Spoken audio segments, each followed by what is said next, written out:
রাহুল, এই নাও তোমার জল। বলছি পায়েল, শোনো না, খুব খিদে পেয়েছে, খাবারটা বেড়ে দাও। খাবার তো দেবই, কিন্তু আজকে কি ছোট ভাইকে ছাড়াই খেয়ে নেবে? আরে তাই তো, আমি তো ভুলেই গেছিলাম। আসলে কি বলতো, ওর সঙ্গে বসে খেতে খেতে এমনই অভ্যাস হয়ে গেছে যে এখন একা খেতে মনই চায় না। মনে করিয়ে দেওয়ার জন্য ধন্যবাদ।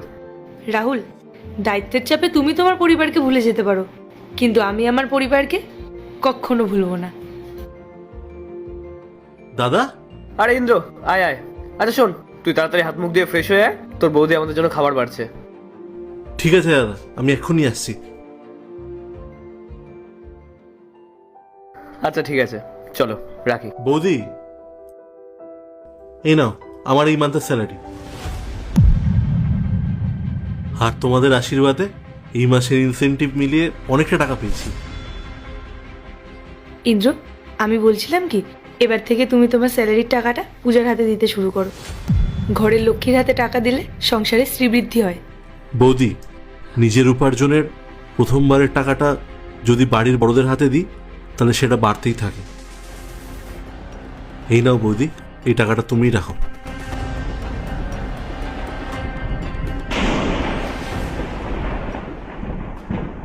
তুমি সবসময় তোমার স্যালারি বৌদির হাতে কেন দাও, আমার হাতে কেন দাও না? আমি কি এবারে কেউ না? আরে এতে হয়েছেটা কি?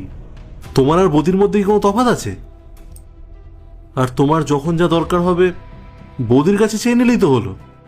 আরে আমি কেন ছোটখাটো জিনিসের জন্য ওনার কাছে হাত পাতবো? আমি তোমার স্ত্রী ইন্দ্র, আমার হাতে টাকা দিলে কি খুব বড় ক্ষতি হয়ে যাবে? পূজা, আমাদের বাড়ির মর্যাদা এই যে ছোটরা বড়দের কাছ থেকে চেয়েই নেয়। এতে বড়দের দায়িত্বও পালন হয়, ছোটদের মধ্যে কোনো অহংকারও আসে না। আর একটা কথা মাথায় রাখো, এরপরে যদি কোনো দিন আমার আর দাদার মধ্যে কোনো রকম বিভেদ বাঁধানোর চেষ্টা করো তাহলে আমার থেকে আর কেউ খারাপ হবে না।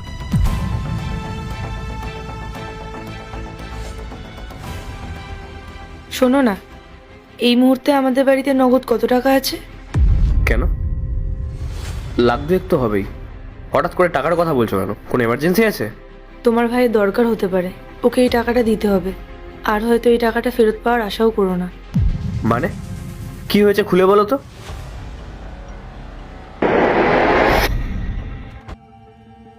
কি হয়েছে ইন্দ্র? তোমাকে এত চিন্তিত দেখাচ্ছে কেন? পূজা, যদি টাকার ব্যবস্থা না হয় তাহলে আমার ফ্যাক্টরিটা বন্ধ করে দিতে হবে। আমি কিছু বুঝতে পারছি না পূজা, যে আমি কি করে সবটা সামলাবো। ওয়ার্কারদের বেতন, ব্যাংকের লোন, সমস্ত কিছু আমাকে একসাথে চেপে ধরেছে। কেন তুমি দাদার থেকে সাহায্য চেয়ে নাও না? দাদার কাছে কোন মুখে হাত পাতবো? দাদার বারণ করা সত্ত্বেও আমি এই প্রজেক্টটা শুরু করেছিলাম। আরে কেন চাইতে পারবে না? তুমি এতদিন যা ইনকাম করেছো সব তো ওদের হাতেই তুলে দিয়েছো। এখন বিপদের দিনে তো তুমি তোমার নিজের টাকাই চাইছো, তাই না? পূজা, আমি তোমায় কতবার বারণ করেছি, কে আপন পর বা আমাদের ওদের এই শব্দগুলো আমার সামনে একদম ব্যবহার করবে না।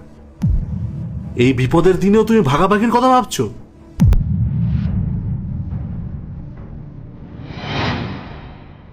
আলমারিতে টাকা আছে, বের করে নাও।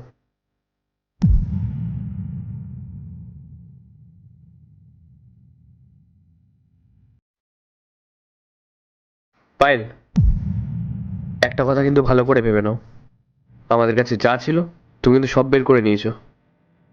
আচ্ছা পায়েল, আমাকে একটা কথা বলো তো, নিজের দেওরের ব্যবসার জন্য নিজের জমানো সমস্ত টাকা দিয়ে দিচ্ছ, তোমার একটু খারাপ লাগছে না?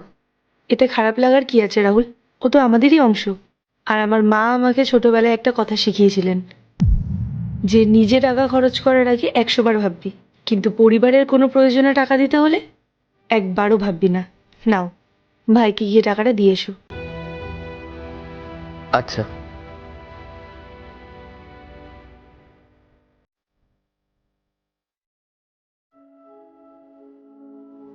ইন্দ্র,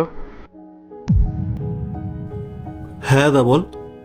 আসলে আমার বন্ধু আমার কাছে কিছু টাকা রাখতে দিয়েছিল, আর আমার ব্যাংকে কিছু টেকনিক্যাল প্রবলেম চলছে, ওই জন্যই আমি ব্যাংকে টাকা রাখতে পারছি না। আর আমি চাইছি আপাতত তুই এই টাকাটা তোর কাছে রাখ।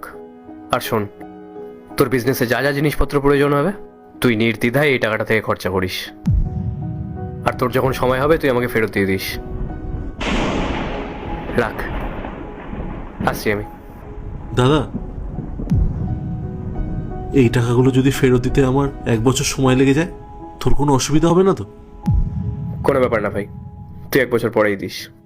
আর যদি 1 বছরের মধ্যেও এই টাকাগুলো আমি ফেরত দিতে না পারি, তাহলে কি হবে? ইন্দ্র, পূজা, তোমরা এত চিন্তা করছো কেন? এই টাকাগুলো তো আমাদের সবার, তোমরা কি আলাদা নাকি? আর বিপদে তো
একদমই ঠিক।